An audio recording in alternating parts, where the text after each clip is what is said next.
First of all good morning all of you. तो अपन देखते हैं भाई lecture number 9 properties of soil हमारा चल रहा है।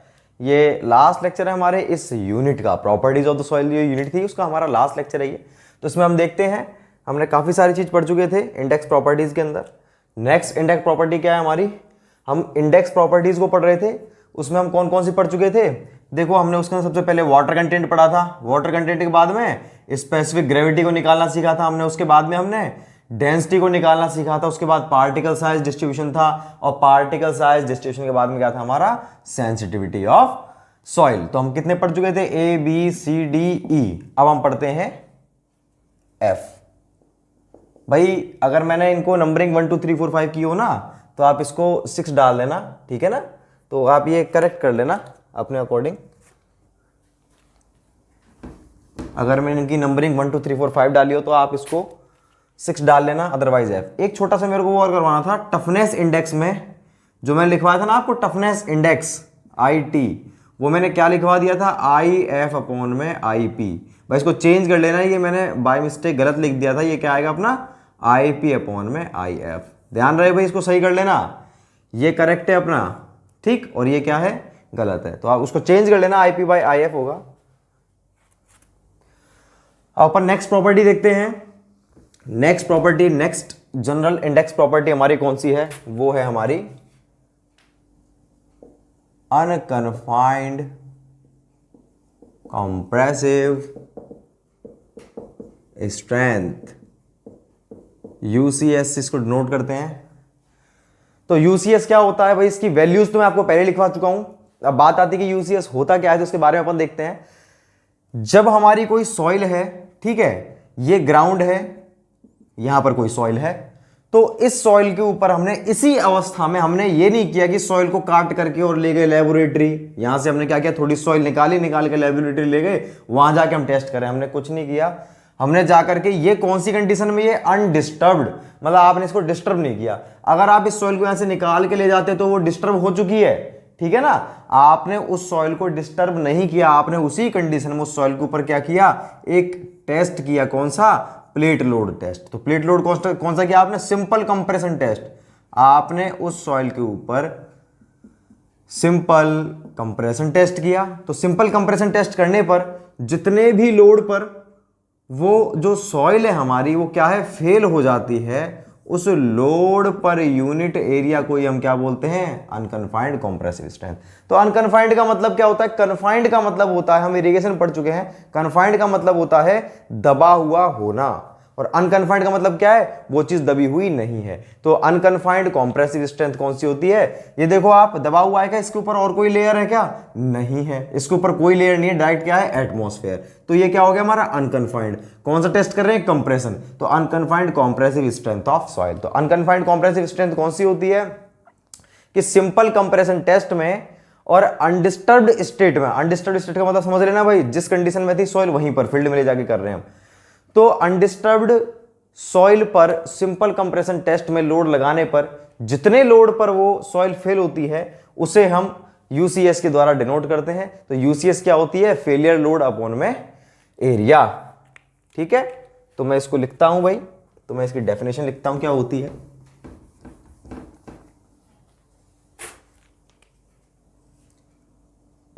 अनडिस्टर्ब्ड सॉइल पर, undisturbed soil comma simple compression test में जितने लोड पर फेल होती है,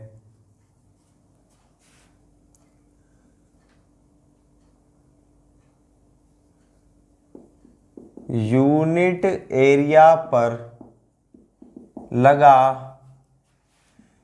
यह फेलियर लोड ही क्या कहलाता है, सॉइल की अनकन्फाइंड कंप्रेसिव स्ट्रेंथ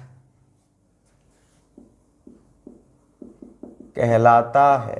तो यूसीएस के बारे में अगर मैं लिख देता हूं तो क्या होता है हमारा, load at failure in simple compression test upon में एरिया। तो इसकी भाई यूनिट क्या हो गई, इसकी यूनिट हो गई हमारी लोड अपॉन ए किलोग्राम पर सेंटीमीटर स्क्वायर बोलो, चाहे किलो न्यूटन पर मीटर स्क्वायर। और मैं इसकी वैल्यूज आपको लिखवा चुका हूं डिफरेंट डिफरेंट सॉइल के लिए। हमारी प्लास्टिक स्टेट में कितनी होती है, उसमें कितनी होती है, आपने लिखा था ना इससे जस्ट पहले एंड के कॉलम में हमने लिखा था यूसीएस, किलोग्राम पर सेंटीमीटर स्क्वायर, किलोमीटर पर मीटर स्क्वायर, वही है ये हमारा। आप इसको उतारो। एफ के बाद में नेक्स्ट पॉइंट अब देखेंगे हम, एफ के बाद में जो जी पॉइंट है वो देखते हैं हम। मैं इसको मिटाता हूं भाई। एफ के बाद में अब हम देखेंगे जी पॉइंट।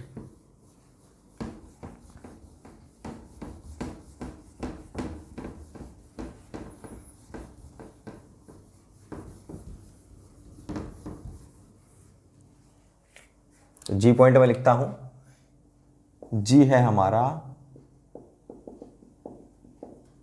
सेंसिटिविटी।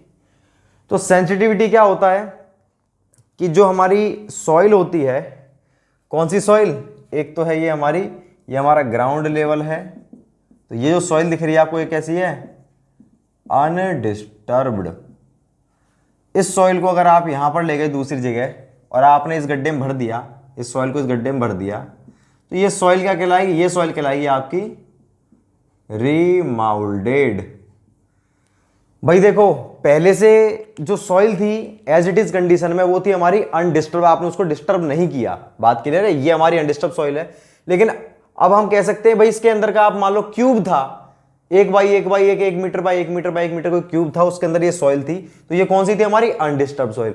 अब आप इस क्यूब को क्या है, इस क्यूब की सॉइल को आपने किसी दूसरी जगह ले गए, तो आप कह सकते हो आपने दूसरे 1 मीटर क्यूब में डाल दिया इस सॉइल को, तो आप क्या कह सकते हो कि ये इसका पहला माउल्ड था, ये इसका दूसरा माउल्ड, माउल्ड का मतलब खांचा, तो आपने इसको दूसरे खांचे में डाल दिया, दूसरे खांचे में डाल दिया आपने, तो क्या कर दिया आपने, उस सॉइल को रीमाउल्ड कर दिया, फिर से माउल्ड कर दिया।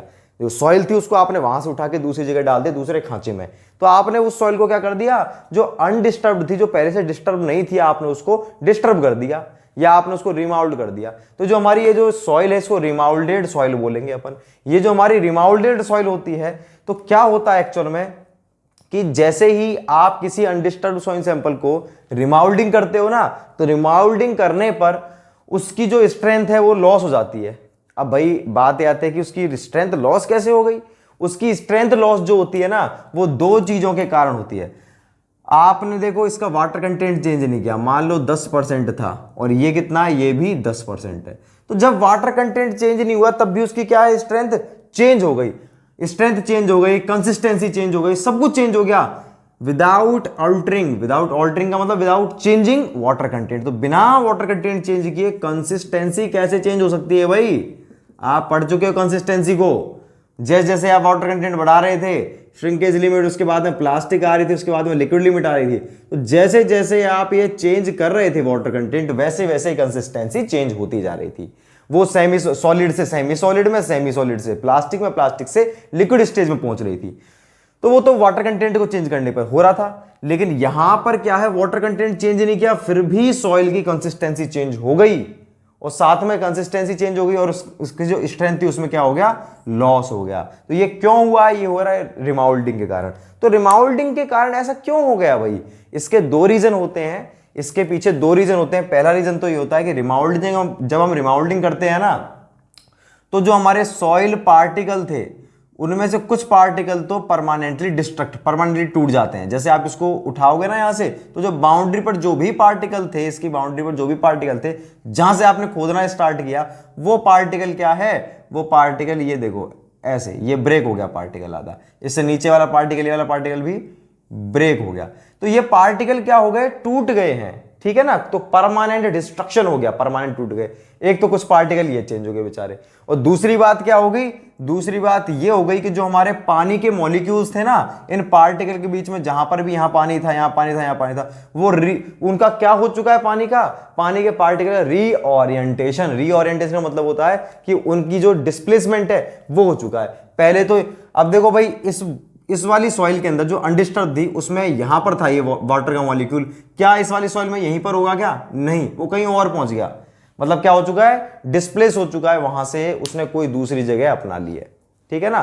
तो इन दो कारणों से सॉइल की स्ट्रेंथ में लॉस होता है। अब ये लॉस हो चुका है, अब हम कैसे डिनोट करें कि भाई कितना लॉस होगा?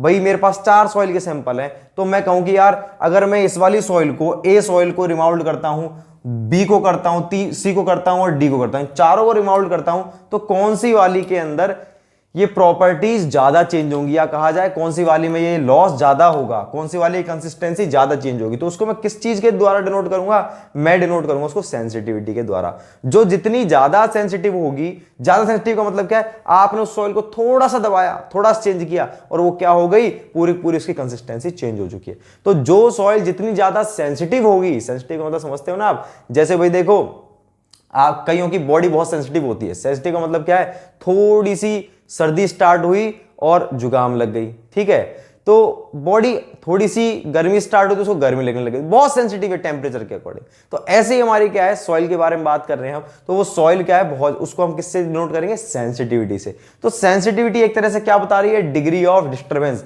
कि आपने उस सॉइल को जो डिस्टर्ब किया है ना, डिस्टर्ब किया है, वो कितना ज्यादा डिस्टर्ब कर दिया है आपने। तो अगर किसी की सॉइल, मैं बोलूं किसी सॉइल की सेंसिटिविटी 4 है और दूसरी सॉइल की 6 है, तो कौन सी ज्यादा सेंसिटिव है? 6 वाली सेंसिटिव है। तो आप इसे समझ सकते हो कि यार वो जल्दी सेंसिटिव है, वो जल्दी, उसके अंदर जो डिस्टर्बेंस है बहुत ज्यादा होगा। तो डिस्टर्बेंस के कारण इसके अंदर कुछ ज्यादा प्रॉपर्टीज चेंज हो गई है। तो ये पूरी पूरी कहानी थी हमारी किसकी? सेंसिटिविटी की। तो सेंसिटिविटी को कैसे डिनोट करते हैं? ये अपन डिनोट करते हैं, जो हमने पिछला टॉपिक पढ़ा था अनकन्फाइंड कॉम्प्रेसिव स्ट्रेंथ का, उसके अकॉर्डिंग के unconfined compressive strength of undisturbed soil upon में unconfined compressive strength of remoulded soil. तो अनकन्फाइंड कॉम्प्रेसिव स्ट्रेंथ अगर आप किसकी निकाल रहे हो? डिस्टर्ब सॉइल की। जो हमारी डिस्टर्ब सॉइल थी, उस सॉइल की अगर आप निकाल रहे हो, तो उसकी हमारी जितनी आई थी, हमने जो इससे जस्ट पहले मैंने पढ़ी थी, वो क्या थी? यूसीएस थी। किसकी थी UCS? Unconfined, sorry undisturb sample की, ठीक है। और यही अपन यूसीएस निकालेंगे किसकी? रिमाउल्डेड की। तो दोनों की यूसीएस निकालेंगे, इन दोनों का जो रेशो होता है वही हमारा क्या कहलाता है? सेंसिटिविटी कहलाता है। तो सेंसिटिविटी के बारे में मैं कंप्लीट लिखता हूं, क्या होता है सेंसिटिविटी। तो ये बात मेरे हिसाब से क्लियर हो गई होगी आपको कि सेंसिटिविटी क्या होती है। अब अपन इसके बारे में लिखते हैं।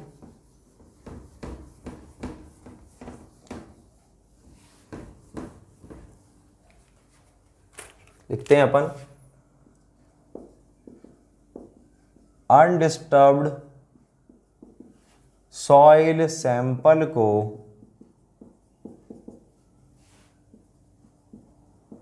रिमाउल्ड करने पर, रिमाउल्ड का मतलब आपने यहां से दूसरी जगह ले गए, रिमाउल्ड करने पर बिना वाटर कंटेंट में चेंज किए उसकी कंसिस्टेंसी चेंज हो जाती है। तो आपने केवल रिमाउल्ड किया है, पानी में कोई चेंज नहीं किया, वाटर कंटेंट में कोई चेंज नहीं किया, फिर भी उसकी कंसिस्टेंसी चेंज हो जाती है। इसकी वजह से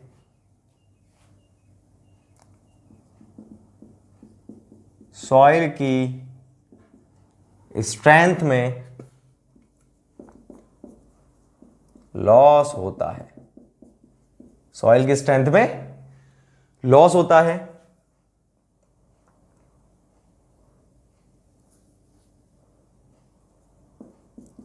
यह लॉस निम्न दो रीजन के कारण होता है। कौन कौन से रीजन है? पहला तो है रिमाउल्ड करने पर सॉइल के कुछ सॉलिड्स परमानेंटली टूट जाते हैं, पहला रीजन। दूसरा रीजन क्या है? रिमाउल्ड करने पर वाटर मॉलिक्यूल अपना स्थान चेंज कर लेते हैं। इन दो कारणों से भाई ये लॉस होता है। अब हम इस लॉस को ही दर्शाएंगे किसके द्वारा? सेंसिटिविटी। तो वो अपन नीचे लिखते हैं, रिमाउल्डिंग करने पर स्ट्रेंथ में हुए लॉस को सेंसिटिविटी द्वारा दर्शाया जाता है। अतः सेंसिटिविटी सॉइल की डिग्री ऑफ डिस्टरबेंस को दर्शाती है। तो सेंसिटिविटी क्या बताती है? डिग्री ऑफ डिस्टरबेंस, कि कितना ज्यादा जो हमारा सैंपल है वो डिस्टर्ब हो चुका है। जिसकी जितनी ज्यादा सेंसिटिविटी होगी वो उतना ही ज्यादा डिस्टर्ब हो जाएगा। बात क्लियर है? तो अपन इसमें लिखते हैं। अब मैं सेंसिटिविटी को यहां लिख देता हूं। सेंसिटिविटी को निम्न प्रकार ज्ञात किया जाता है। कैसे ज्ञात करते हैं? मैं इसे मिटा रहा हूं भाई, आप उतार लेंगे, मैं इसे मिटाता हूं।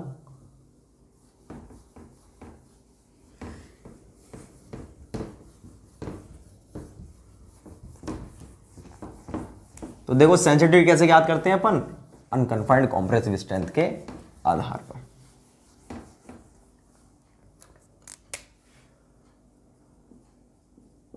सेंसिटिविटी S बराबर UCS of undisturbed sample upon में UCS ऑफ रिमाउल्डेड, ये होती है हमारी सेंसिटिविटी। ठीक है भाई।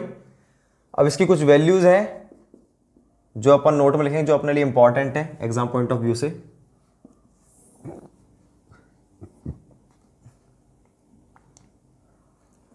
ये है सेंसिटिविटी, ये है सॉइल, क्या कहलाएगी? अगर सेंसिटिविटी 1 है, 1 है, 2 से 4, 4 से 8, 8 से 15 ग्रेटर देन। अब भाई देखो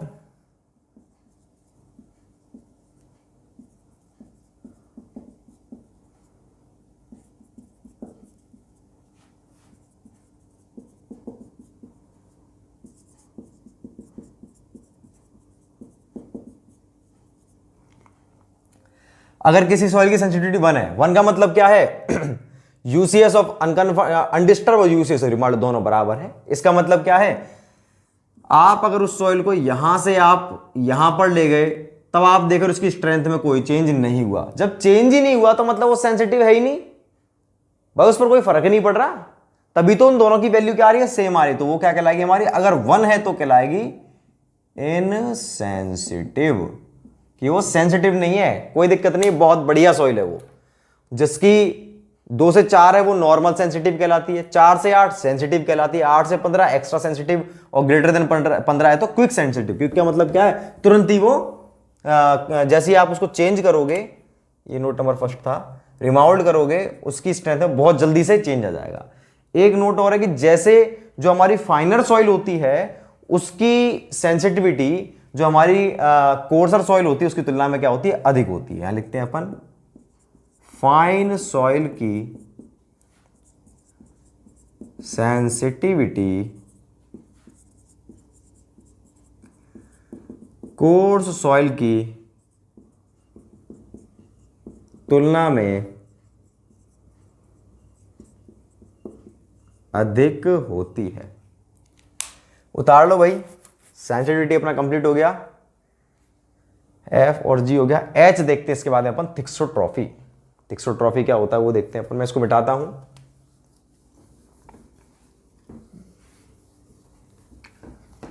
एक दो टॉपिक बच रहे हैं बस इसके अंदर, एक तो थिक्सोट्रॉपी है, एक तो एक्टिविटी है, और एक और है कोलैप्सिबिलिटी। फिर अपनी ये वाली यूनिट फिनिश हो जाएगी। मैं लिखता हूं नेक्स्ट एच, वो है हमारा थिक्सोट्रॉपी। ये क्या होता है, आपने देखा था कि आपने सॉइल को क्या कर दिया, रिमाउल्ड कर दिया। तो रिमाउल्ड करने पर उसकी जो स्ट्रेंथ थी, पहले उसकी स्ट्रेंथ इतनी थी यूसीएस, ठीक है, और ये हम कर रहे हैं क्या, माउल्डिंग रिमाउल्डिंग कुछ ही मानो, रिमाउल्डिंग। तो उसकी स्ट्रेंथ क्या हो जाती है भाई, उसकी जो स्ट्रेंथ है वो कम हो जाती है। उसकी स्ट्रेंथ इतनी थी, अब उसकी स्ट्रेंथ मान लीजिए इतनी हो गई, ठीक है। कब हो गई इसकी स्ट्रेंथ इतनी, आपने जैसे ही उसको रिमाउल्ड किया तो उसकी स्ट्रेंथ कितनी हो चुकी है, इतनी घट चुकी है, ठीक है। पहले उसकी स्ट्रेंथ इतनी थी, अब उसकी स्ट्रेंथ इतनी रह गई है। लेकिन जैसे ही आपने इस सॉइल को एज इट इज पड़े रहने दिया तो क्या हुआ, दो चीज हो गई। इसको थोड़ा नीचे बनाता हूं ताकि आपको ऊपर लिखना पड़ेगा मुझे अभी।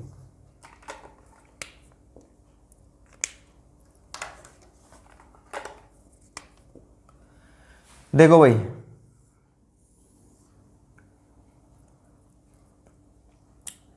उसकी स्ट्रेंथ कितनी रहेगी, पहले उसकी स्ट्रेंथ इतनी थी यूसीएस, और ये कर रहे हैं हम क्या, पहले उसकी इतनी थी अनडिस्टर्ब की, आपने रिमाउल्ड कर दिया तो इतनी रहेगी स्ट्रेंथ, कम हो गई भाई। कम होने के बाद में आपने उस सॉइल को पड़े रहने दिया, छेड़ा नहीं। तो जब सॉइल को हम उसी अवस्था में रिमाउल्ड करने के बाद उसी अवस्था में रहने देते हैं, आपने यहां से उठा करके क्या किया, आपने अलवर से उठा करके उस सॉइल को जयपुर पटक दिया। अब जयपुर में उस जगह पर वो पड़ी हुई है, तो जब आप सॉइल को उठाकर किसी अवस्था में रख देते हो और वो उसी अवस्था में रहती है ना, तो अपने आप ही वो अपनी जो स्ट्रेंथ में जो लॉस हुआ था डिस्टरबेंस की वजह से, उसको अपने आप गेन करती है, ठीक है। तो अब उसकी स्ट्रेंथ पहले मान लो पहले थी उसकी 100 और अब रहेगी थी उसकी 50, तो धीरे धीरे करके वो अपनी स्ट्रेंथ को गेन करती है, ठीक है ना। ये उसने स्ट्रेंथ गेन कर ली, अब उसकी स्ट्रेंथ फिर से कितनी हो गई, ये हो गई उसकी 75।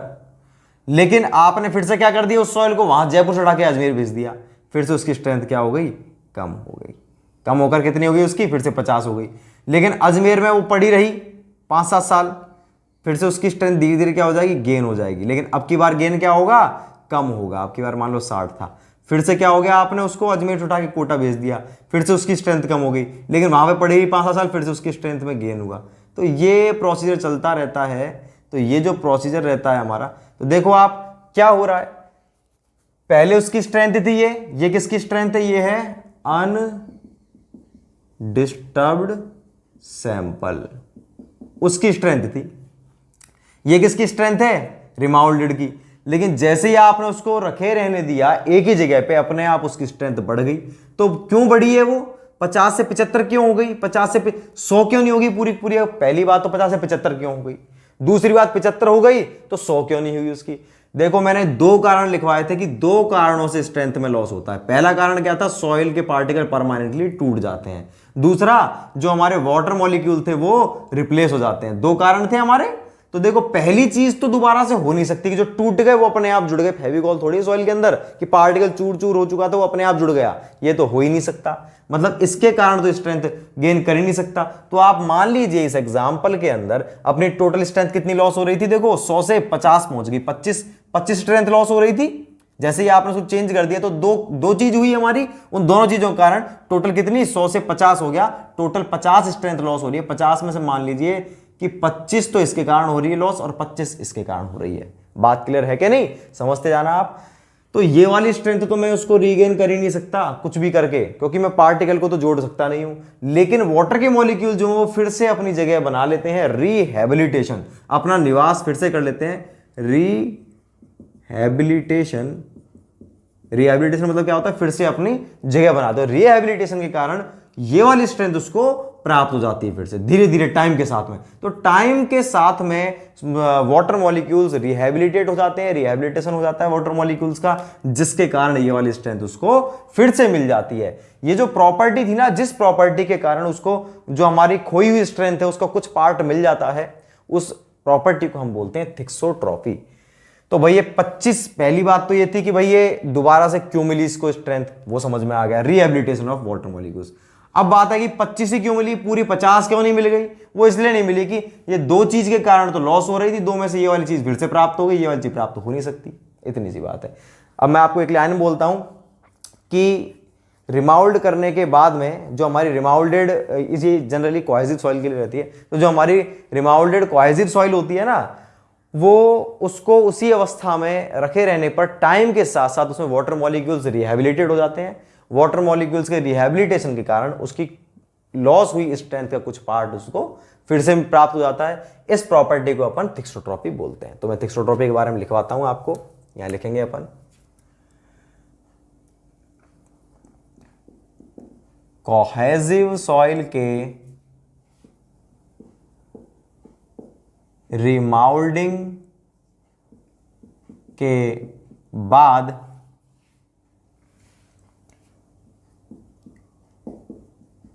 कुछ समय तक उसी अवस्था में रहने पर, उस समय तक क्या है, उसी अवस्था में रहने पर वह सॉइल अपनी लॉस हुई स्ट्रेंथ का कुछ पार्ट रीगेन, रीगेन का मतलब फिर से प्राप्त करती है, रीगेन करती है। ठीक है,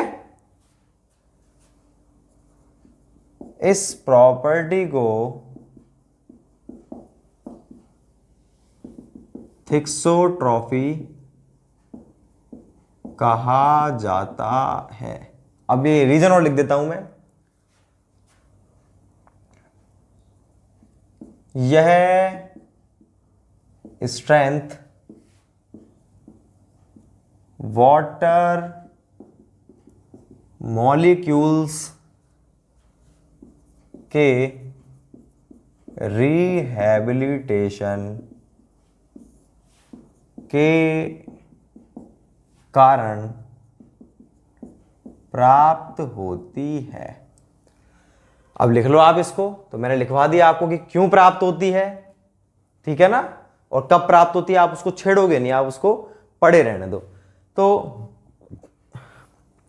सॉइल मैकेनिक्स में ये जो प्रॉपर्टी मेरे को बहुत ही ज़्यादा अच्छी लगती है, इसका संबंध जो है हमारे सीधे सीधे हमारी बॉडी से होता है, और मैं इस प्रॉपर्टी को फॉलो करता हूँ।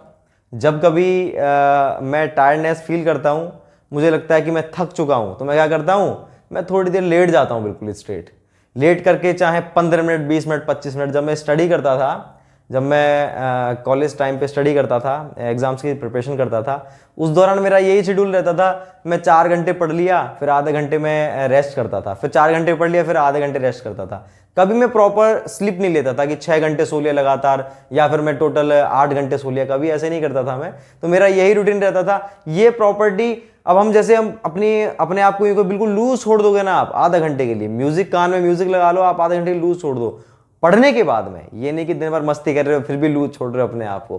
तो 4 घंटे आपने पढ़ने के बाद में अपने आप लूज छोड़ दे, बहुत ज़्यादा रिलैक्सेशन हो गया, हमारे जो टिश्यूज होते हैं ना ऑटोमेटिकली हील होते हैं, ऑटोमेटिकली रिपेयर होते हैं, आप में फिर से एनर्जी आएगी। आप कोई क्वेश्चन कर रहे हो और वो न्यूमेरिकल आपसे नहीं हो रहा, आप बार बार गलत कर रहे हो उसको, आपका दिमाग और खराब होता जाएगा, और खराब, और आपका उस क्वेश्चन पर कंसंट्रेशन बिल्कुल खत्म हो जाएगा।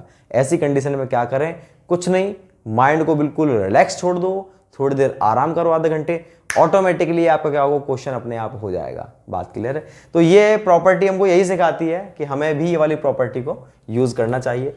तो मैं नेक्स्ट लिखता हूं आपको आई प्रॉपर्टी। नेक्स्ट जो है हमारी वो है थिक्सोट्रॉपी के बाद में, वो है एक्टिविटी ऑफ क्ले।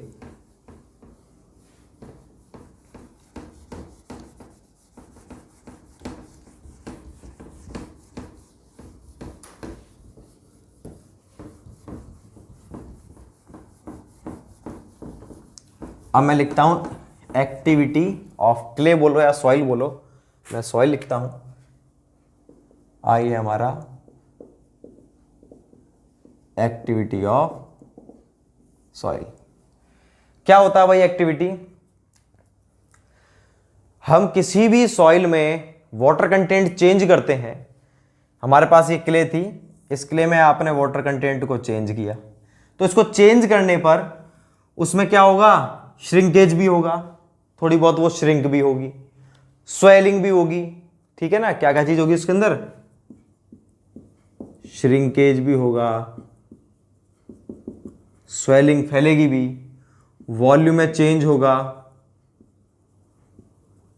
चेंज का मतलब यही है, कम होगा, ज्यादा होगा, कुछ भी होगा। तो वाटर कंटेंट चेंज करने पर ये चीजें हो रही हैं। अब इन चीजों को मैं किस चीज के द्वारा डिनोट करूं, इन सभी चीजों को मैं किस चीज के द्वारा डिनोट करूं? भाई इतना, इस वाली सॉइल के अंदर तो मेरे पास दो सॉइल है, ए सॉइल है और बी सॉइल है। तो मैं कैसे डिनोट करूं कि ये वाली सॉइल में और इन दोनों सॉइल में अगर मैं 2% वाटर कंटेंट को बढ़ा देता हूं दोनों ही सॉइल के अंदर, तो कौन सी सॉइल में ये चेंजेस ज्यादा होंगे? उसको मैं, स्कैम्पटन हमारे एक वैज्ञानिक थे, स्कैम्पटन ने एक पैरामीटर दिया जिसकी सहायता से अपन वाटर कंटेंट चेंज करने पर इन प्रॉपर्टीज को ज्ञात कर सकते हैं कि भाई कितना चेंजेस होगा, श्रिंकेज कितना होगा, ये कितना होगा। तो वो जो हमारी पैरामीटर था, उस पैरामीटर को क्या बोलते हैं अपन, एक्टिविटी ऑफ सॉइल। तो एक्टिविटी ऑफ सॉइल क्या हो गया हमारा? अगर मैं एक लाइन बोलूं कि स्कैम्पटन ने एक पैरामीटर दिया था हमें, कौन सा पैरामीटर दिया, सॉइल में वाटर कंटेंट चेंज करने पर उसकी श्रिंकेज, स्वेलिंग, वॉल्यूम चेंजेस होते हैं, जिसकी स्टडी के लिए स्कैम्पटन ने एक पैरामीटर दिया और उस पैरामीटर को हम एक्टिविटी ऑफ सॉइल बोलते हैं। ये जनरली कोहेसिव सॉइल के लिए होता है। और एक्टिविटी ऑफ सॉइल क्या होती है हमारी? ये होती है आईपी अपॉन में परसेंटेज फाइनर देन 2 माइक्रोन। मतलब आईपी तो आप जानते ही हो, आईपी अपॉन में क्या करना है, आपका जो भी सॉइल सैंपल है उसमें 2 माइक्रोन, 2 माइक्रोन का मतलब क्या होगा, 0.0002, मतलब हमारा ये हो गया क्ले जो पार्टिकल है वो। 2 माइक्रोन किसका पार्टिकल होता है? क्ले का होता है। कि क्ले के पार्टिकल में हमारी पूरी पूरी सॉइल थी 1 किलोग्राम, तो 1 किलोग्राम सॉइल में से 2 माइक्रोन से छोटे पार्टिकल कितने हैं, मान लो वो है 100 ग्राम, मतलब 10%। तो आईपी अपॉन में क्या आएगा, 10%। कितने परसेंटेज फाइनर है? जितने परसेंटेज 2 माइक्रोन से छोटे जितने भी पार्टिकल्स हैं, वो पार्टिकल्स हमारे यहां पर आएंगे। मैं फिर से बता देता हूं, इसका मतलब क्या है।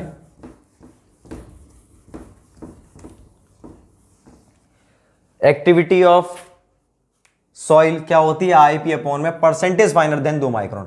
हमारे पास पूरी सॉइल थी, उसमें 1 किलोग्राम सॉइल, उसमें मैंने एक छलनी लगा रखी थी कितने की, 2 माइक्रोन की। यहां मैंने 1 किलो डाला, 1 किलो में से 900 ग्राम तो ऊपर रुक गया और 100 ग्राम जो था इससे पास हो गया। तो इससे छोटे पार्टिकल कितने हैं? 100 ग्राम ही तो हैं। 100 ग्राम का मतलब कितने, 1 किलो का 100 ग्राम कितना हो गया, ये हो गया हमारा 10%। 10% पार्टिकल जो हैं फाइनर हैं किससे? 2 माइक्रोन, 2 माइक्रोन से छोटे हैं। बात क्लियर है क्या नहीं? तो ये जो आईपी अपॉन में मैं 10% लिखूंगा, वही क्या है मेरा ए। तो ये 2 माइक्रोन किसका साइज होता है? ये हमारे क्ले का साइज होता है। तो मैं क्या लिख सकता हूं इसको, आईपी अपॉन में परसेंटेज फाइनर देन क्ले, ये लिख सकता हूं क्या नहीं, क्योंकि क्ले का साइज होता है 2 माइक्रोन। तो ये होता है हमारा एक्टिविटी ऑफ क्ले, ये होती है एक्टिविटी ऑफ क्ले होती है। इसको किसने दिया था? स्कैम्पटन ने। तो मैं इसके बारे में पहले 1-2 लाइन लिखता हूं। क्या लिखेंगे अपन इसके बारे में? सॉइल में वाटर कंटेंट चेंज करने पर उसकी वॉल्यूम में चेंज होता है, जिससे उसमें स्वेलिंग व श्रिंकेज उत्पन्न होती है।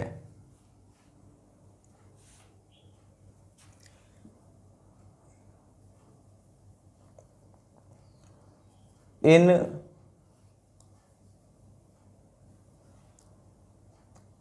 वाटर कंटेंट चेंज करने के साथ साथ इन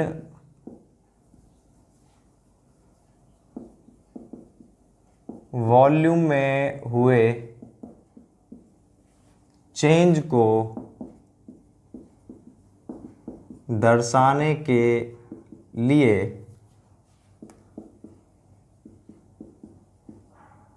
स्कैम्पटन ने एक पैरामीटर दिया। इसे में कंटिन्यू करेंगे, मेरे तो आगे क्या है फॉर्मूला नहीं लिखना अभी, इसमें आगे क्या लिखेंगे, दिया जिसे एक्टिविटी ऑफ सॉइल कहा जाता है। यह पैरामीटर केवल कोहेसिव सॉइल के लिए, क्योंकि उसी में चेंज होता है, वॉल्यूम इतना ज़्यादा होता है। इसे निम्न प्रकार ज्ञात करते हैं। ऐसे ज्ञात करते हैं भाई इसको। अब इसके नीचे आप फॉर्मूला लिख दो, इसके नीचे लिख दो फॉर्मूला। मैं इसे मिटाता हूं, इसके नीचे फॉर्मूला लिख देना।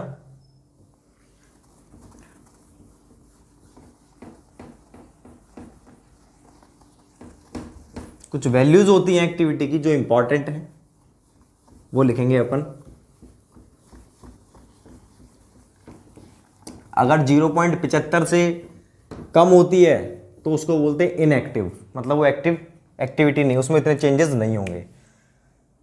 नोट में लिखेंगे आप,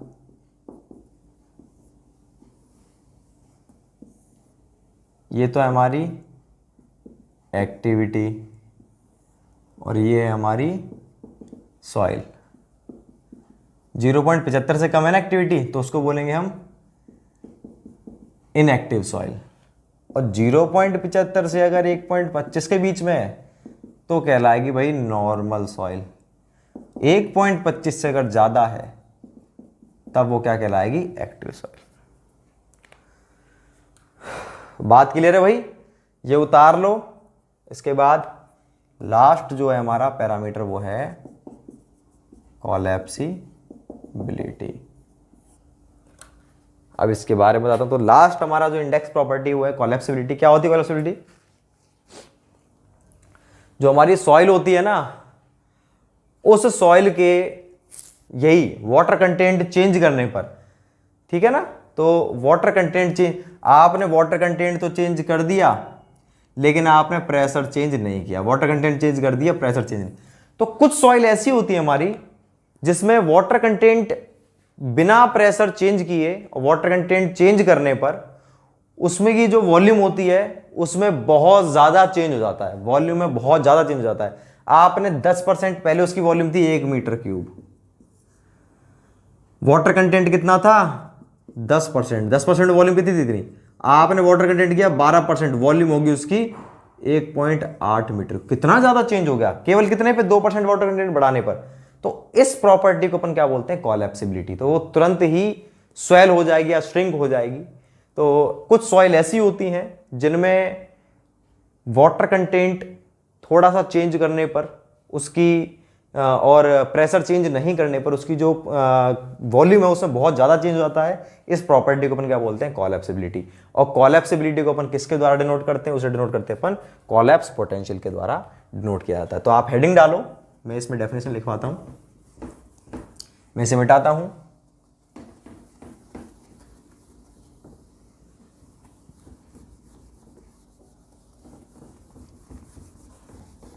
तो अपन लिखते हैं इसमें, जे में लिखते हैं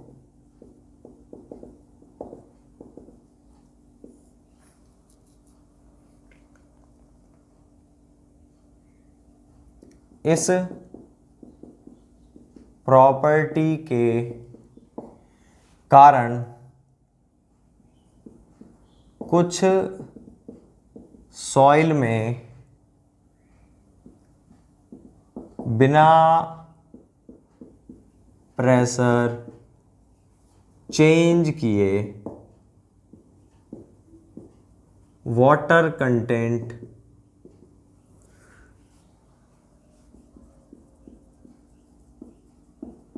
चेंज करने पर उसकी वॉल्यूम में